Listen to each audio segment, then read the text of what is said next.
that once the Fed starts printing all this money, the government prints all this money with stimulus and whatnot, they cannot stop. It's like a heroin addict. The only thing they can do is print more and more and more. And if they can't reverse course, then you need to start thinking through your portfolio in terms of hard assets. We were talking about the macro environment we live in today. It's really unprecedented, the amount of money printing the government is doing with the help of the Federal Reserve. And I mean, they're talking about UBI now. I just heard them talk about it in Los Angeles. They've talked about it in Canada. I've been talking about this since I started the YouTube channel in 2019. I mean, we basically have it right now with all these stimulus checks, but I think they'll make it permanent because remember quantitative easing when it first came out? Ben Bernanke never said that it was QE1. He just said that it was QE because we weren't supposed to have a 2, 3, and a now infinity.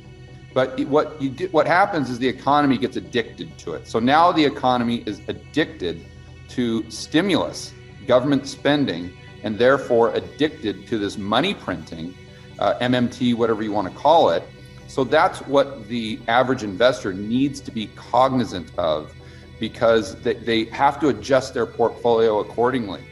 If they don't, then they're really going to have some financial difficulties in the future. What that means is simply there's more currency units in the economy that are chasing goods and services. So currency, there's more dollars, let's just put it that way.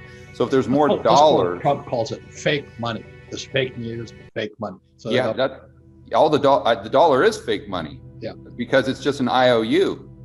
And to make it more extreme, all your checking account is the bank saying we owe you IOUs.